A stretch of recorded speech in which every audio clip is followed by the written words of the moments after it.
The Mirror's Curse, When Beauty Became a Prison. Opening scene, June 14th, 2019, 3:47 a.m. I'm sitting alone in the dark. My hands are trembling slightly. There's a photograph on the table in front of me. Not of myself, of someone else. Someone ordinary. Someone I never expected. The irony weighs heavy in this silence. I'm the woman who's been called beautiful since the day I was born, who everyone said was blessed, lucky, privileged. But tonight, I finally understand the truth. Beauty was never a gift. It was a cage. This is my story, not about vanity or pride. This is about what happens when the world only sees your face and forgets you have a heart. To be continued in Part 2. Act 1. The Beginning. September 3rd, 1983. Metropolitan Hospital.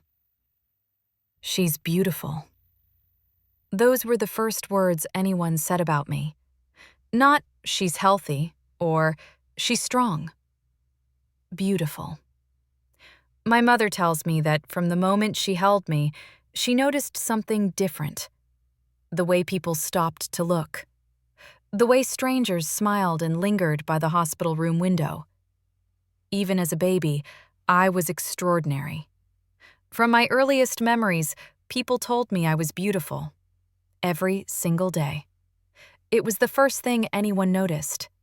Often the only thing they ever said to me. I knew I was beautiful because that's all anyone ever told me. The details.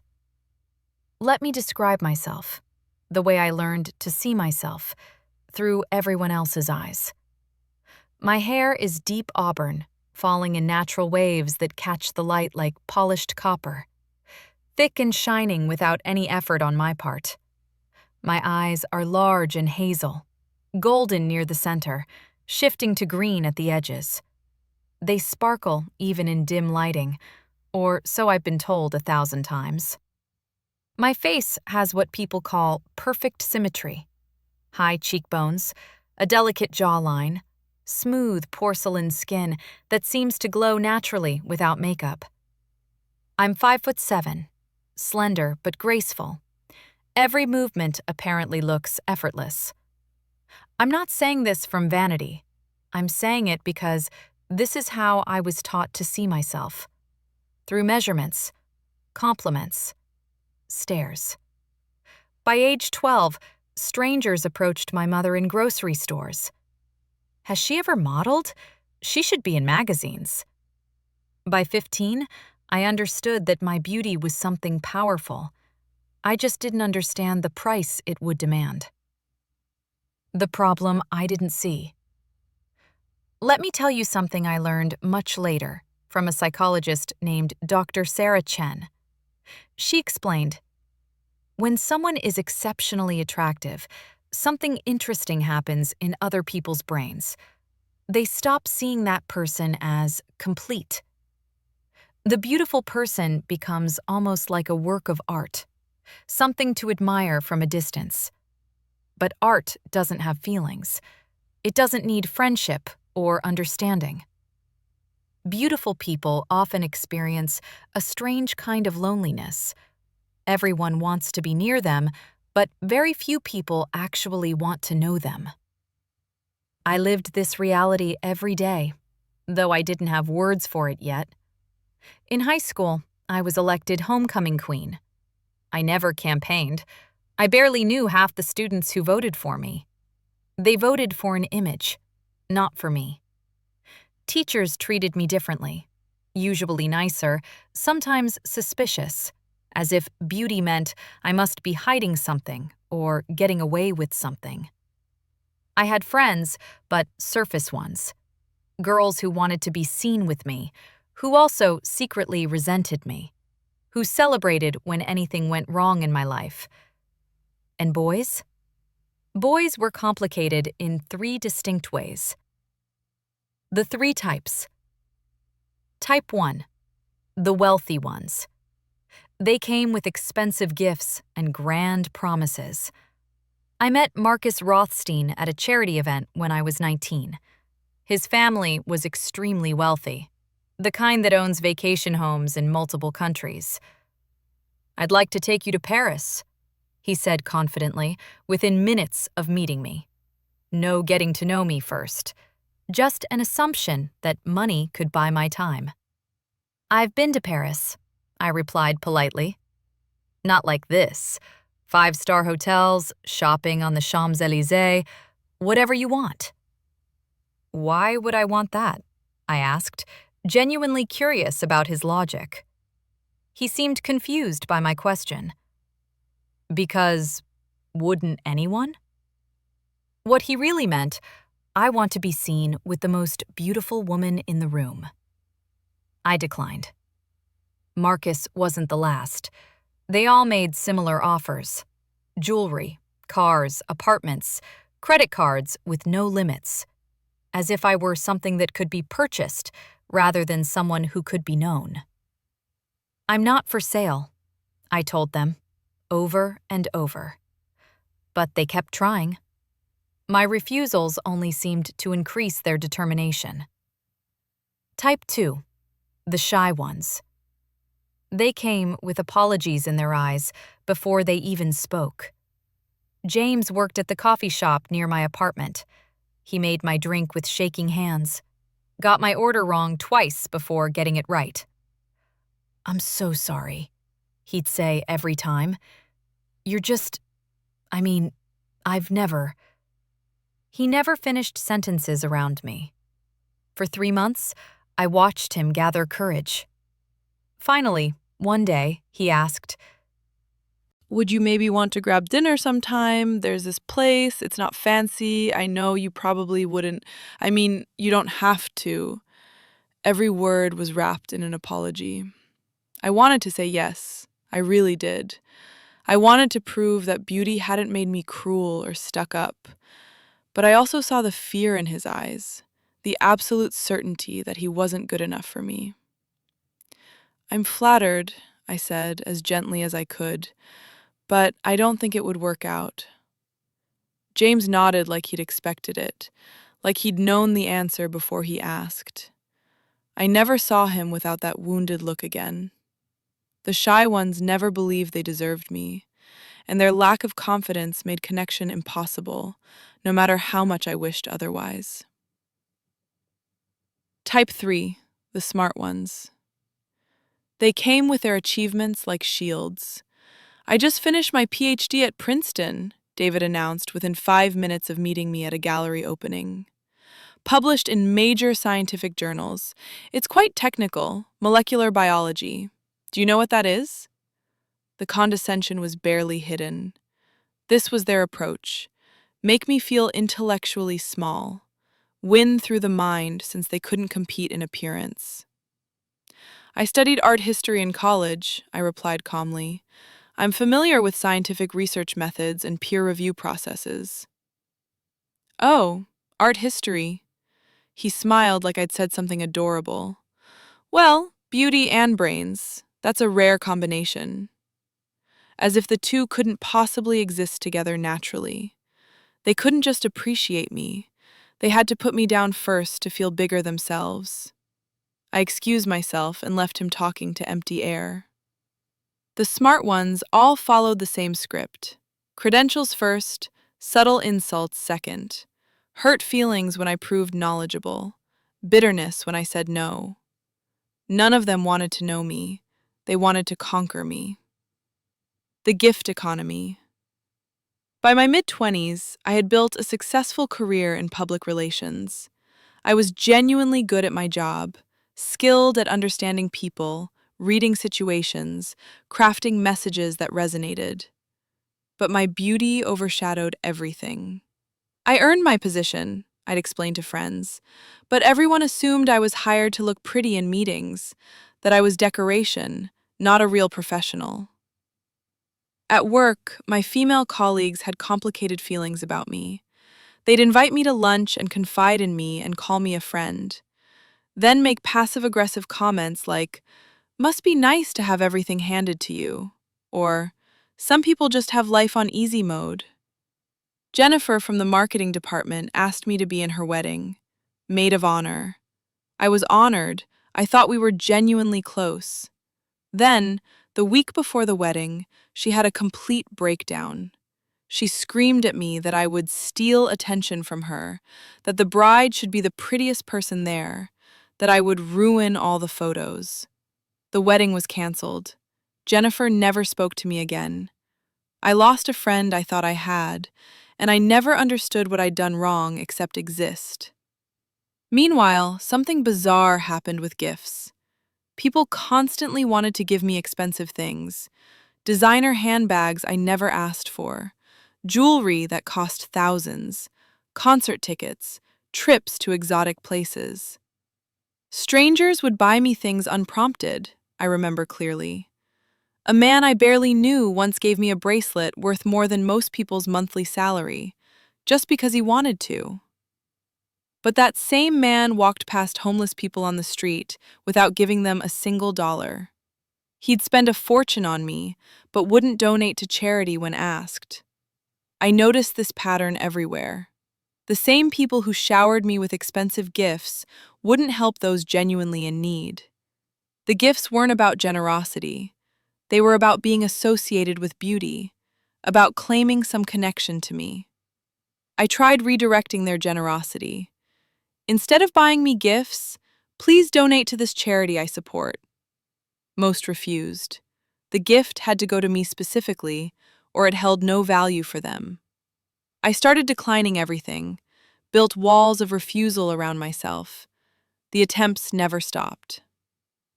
The mirror years. Something changed when I entered my 30s. I found myself spending longer and longer periods looking in mirrors. Not from vanity, from confusion. I need to check, I'd explain to one of my few remaining friends, to see if I still look the same, because I can't feel what everyone else apparently sees. I look at my reflection and I see just a face, a regular face, but people keep reacting like I'm something supernatural. I'd study my features obsessively, try to understand what specific combination created such intense reactions in others. Why my face but not someone else's? Why this exact arrangement of features? What's the actual difference between me and someone considered average? I couldn't see it. I compared myself to famous actresses and supermodels, found tiny differences, tried to measure something that can't be measured. Maybe I'm even more beautiful than I realize, I'd think. Maybe that's why people act so strangely around me. Maybe I'm not seeing what they see. The wondering became obsessive, a prison of self-examination and confusion. The years between. Time moved strangely for me. My 20s vanished in a blur. I dated occasionally, brief relationships that lasted weeks or months. They always ended the same way. Either he'd confess, "I feel like I'm not good enough for you." Like you're going to realize you could do so much better and leave me. Or I'd realize, he doesn't actually know me. He fell in love with how I look, not who I am as a person. My 30s arrived quietly. I'll meet someone eventually, I told myself. The right person will come along who sees past all this. But the right person never came. The wealthy still approached with their wallets open. The shy still hesitated and apologized. The confident still performed and competed. My beauty hadn't faded. If anything, maturity had made it deeper, more striking, according to others. But something else had faded inside me. Hope. The lonely reality. Dr. Chen later explained to me what I'd been living. Extremely beautiful people often experience severe social isolation. Everyone assumes they're constantly happy, constantly pursued, constantly fulfilled. So no one thinks they need regular friendship or support. But humans need real connection, not worship, not transactions, not possession, real connection. Beautiful people rarely receive that. I lived this reality every single day. My apartment was expensive and empty. I had hundreds of social media followers, dozens of men who'd answer my call at any hour, acquaintances who'd attend parties with me, but no one who truly knew me. No one who'd seen me sick or sad or uncertain about life. No one who loved me through an imperfect moment, because I'd never been allowed to have one publicly. My beauty was like a wall around a castle. Everyone could see the magnificent structure from outside. No one could find a door to actually enter. Act 2. The Hope. April 2016. Spring Charity Gala, the Metropolitan Museum of Art. I wore a simple midnight blue dress. Still, photographers followed me more than anyone else there. That's where I met Marcus Chen, CEO of a successful technology company, 42 years old, self-made, intelligent. He approached me differently than others had.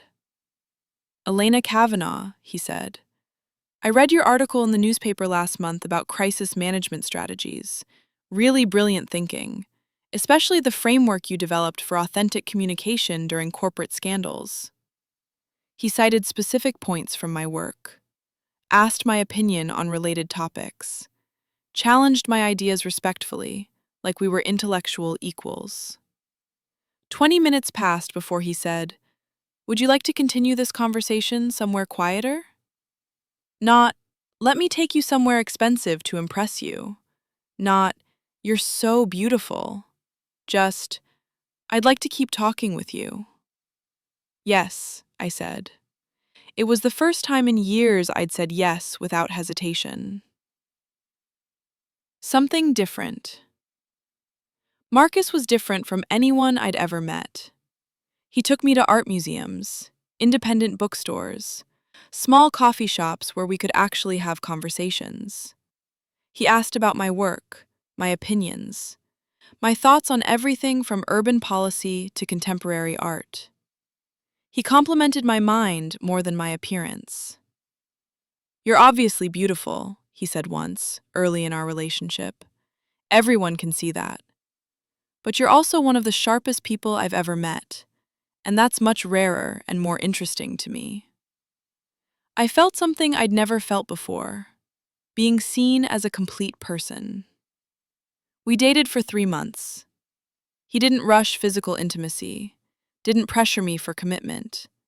Let the relationship develop at a natural pace.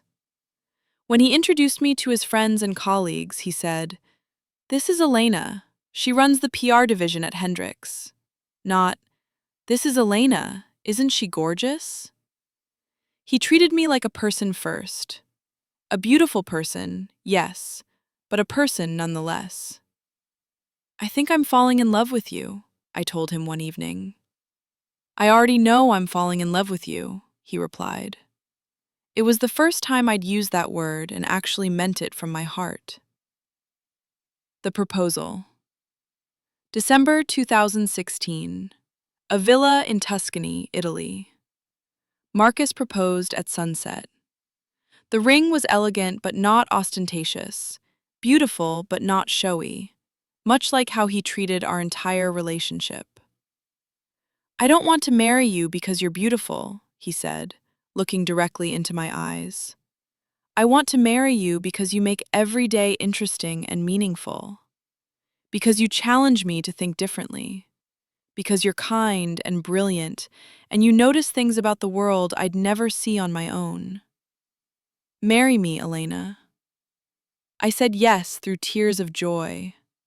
For the first time in my entire life, I believed someone loved me. Not my face, but me. The wedding was small and intimate. Just close friends and family who actually knew us. Marcus's vows made me cry. "You've spent your whole life being treated as an object of beauty," he said. "I promise to always see you as my partner, my equal, a complete, complex person." I believed every single word. That belief would become my greatest source of pain. Act 3. The Crack. The first year of our marriage was wonderful. Marcus was present, attentive, loving. We traveled together, built a home that felt like ours, made plans for our future. I let myself truly relax for the first time in my life. I'd found it, the thing everyone assumed beautiful people automatically had, but I'd spent decades searching for: real, genuine love. Then came the business trip that changed everything. March 2018, San Francisco conference, 3 days. Come with me, Marcus said while packing. I can't, we're in the middle of the Hendrix merger. I have to stay and manage things here. I understand. I'll miss you though. It's only 3 days, we'll survive. He kissed me goodbye at the airport. I watched his car disappear and felt a small flutter of loneliness. I worked late those 3 nights, came home to our empty house, missed him more than I expected. He returned on schedule, seemed normal, maybe slightly distant, but he'd been working at an intense conference. I didn't think much of it. Life continued. Until I found the receipt. The discovery. May 2018. Marcus usually organized everything carefully, but I found a crumpled paper in his jacket pocket while taking it to be dry cleaned. A restaurant receipt. Dinner for 2. An expensive place in San Francisco called the Cliff House. The same night he'd texted me saying he was exhausted from networking and eating room service alone in bed. My hands went cold as I stared at that piece of paper. Maybe it was innocent, a business dinner he'd forgotten to mention. I checked his work calendar on our shared account. No business meeting listed for that evening. Don't jump to conclusions, I told myself. There's probably an explanation.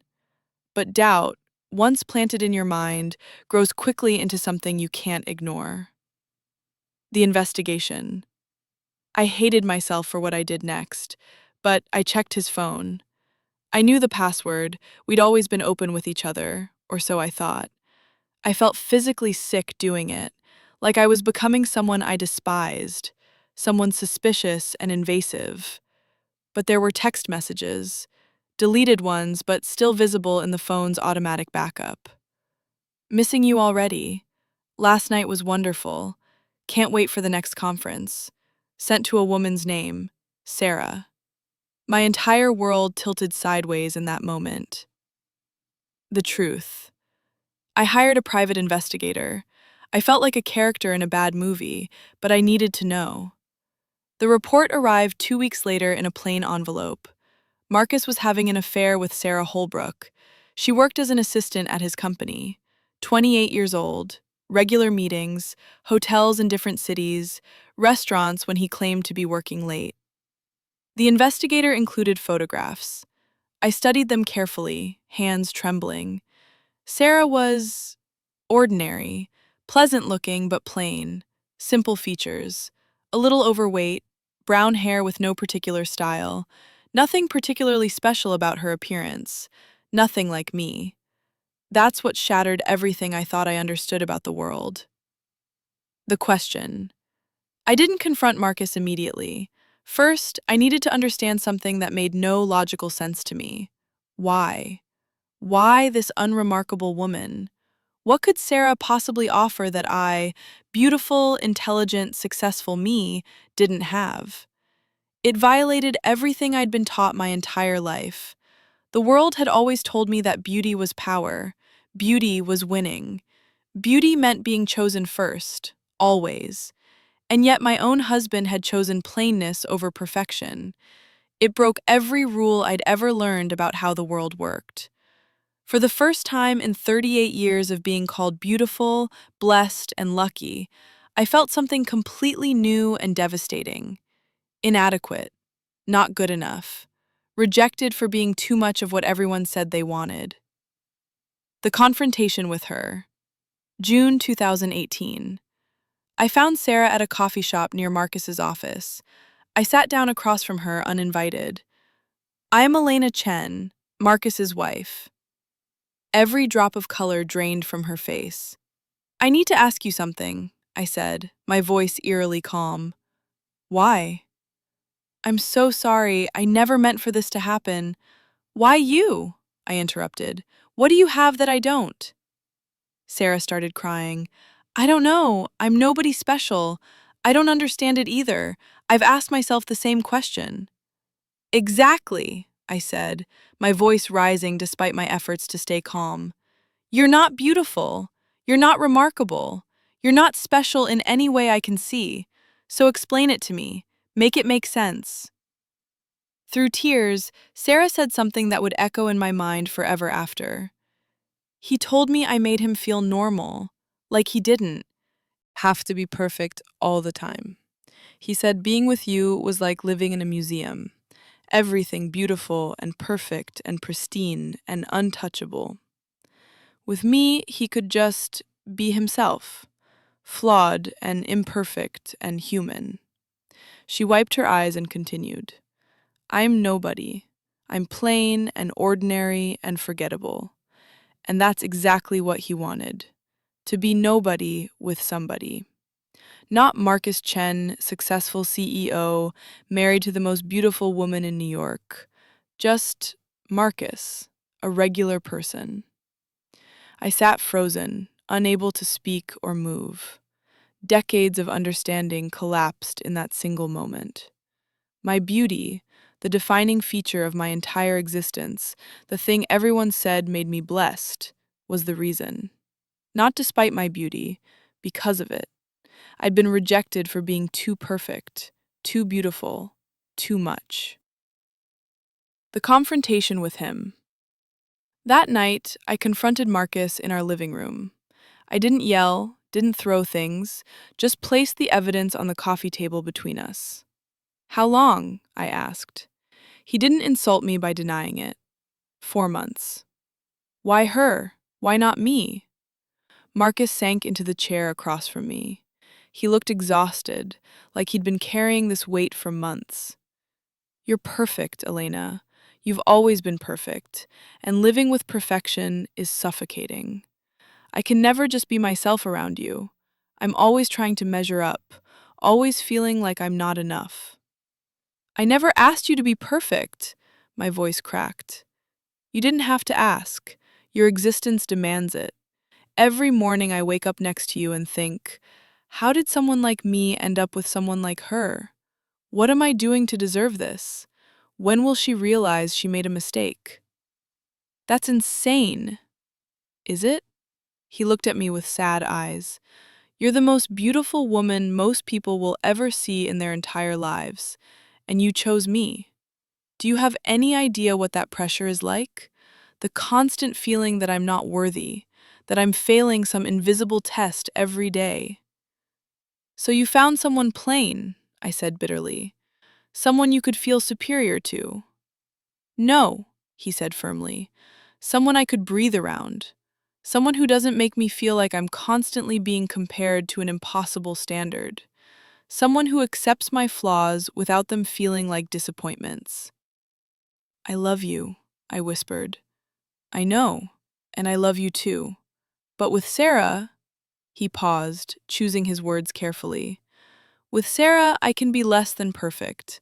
I can be tired and grumpy and wrong about things, and she doesn't mind. She doesn't expect me to be extraordinary." In that moment, something inside me cracked apart. The realization. Over the following weeks, my mind spiraled into dark places. My entire life had been defined by beauty. From the moment I was born, everyone told me I was blessed, lucky, special, privileged. But what had beauty actually given me? Admirers, not friends. Suitors, not partners. Attention, not understanding. Desire, not love. It isolated me, made me an object instead of a person, a prize to be won, a symbol to be displayed, a possession to be owned. And when it failed to protect me, when my own husband chose ordinary over extraordinary, it destroyed me completely. "My beauty ruined my life," I wrote in my journal during a sleepless night. Not because it was a curse by itself, but because everyone treated it like it was the only thing that mattered about me. They told me I was lucky, privileged, that I had life on easy mode. But nobody asked what it cost me. Nobody saw the loneliness, the way I disappeared behind my own face, the way I became invisible by being too visible. I was worshipped and destroyed by the same thing. The aftermath. The next morning, I filed for divorce. Marcus didn't contest it. Within months, everything was divided cleanly. The marriage was dissolved as if it had never happened. I moved to a small apartment across town, changed my phone number, cut ties with most people I knew. I wanted to disappear. I cut my hair short, stopped wearing makeup, dressed in oversized, plain clothes that hid my figure. I tried desperately to hide. But beauty doesn't hide easily. Even diminished, even trying to be invisible, I still turned heads when I walked down the street. The cage had no door I could find. The present. June 14th, 2019, 3:47 a.m. Which brings me back to where I started, sitting alone in the dark, staring at that photograph of Sarah and Marcus together, understanding, finally, the truth I'd avoided my entire life. Beauty was never the blessing everyone claimed it was. It was a wall between me and the world, a pedestal that looked like an honor but functioned as a prison. Everyone wanted to possess my beauty. Nobody wanted to know the person underneath it. And now, after 38 years of being worshipped without being understood, desired without being connected to, admired without being loved, I'm alone. Truly, completely alone. For the first time in my life, my beauty can't save me, because it was never trying to save me. It was the thing I needed saving from all along. What I learned too late. Let me share what I wish someone had told me when I was younger. Extreme beauty is one of the few advantages that actually disadvantages the person who has it. Everyone assumes beautiful people have perfect lives, that we're happy and fulfilled, that our appearance opens every door to success and love. But those doors often lead to empty rooms. Beautiful people are rarely allowed to be complex, to be flawed, to be fully human. We're put on pedestals, and pedestals are very lonely places to live. My story isn't unique. It's just more visible because of how I look. Many exceptionally beautiful people struggle with similar isolation. The difference is, most people don't feel sympathy for us. After all, how can someone so blessed have the right to complain? But that's exactly the point. Beauty isn't always a blessing. Sometimes it's the thing that keeps you from being truly seen as a person. Epilogue. My story doesn't end here. What happens next, the choices I make, the path I follow, that's a story for another time. But that night changed everything for me. I understood, finally, that the prison wasn't built by my beauty itself.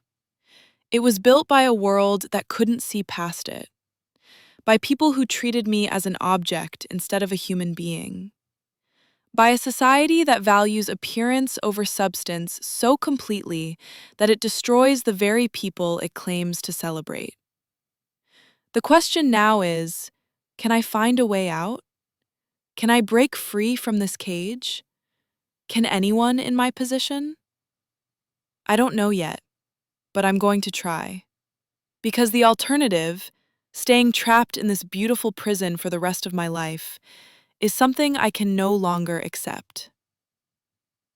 The end of part 1.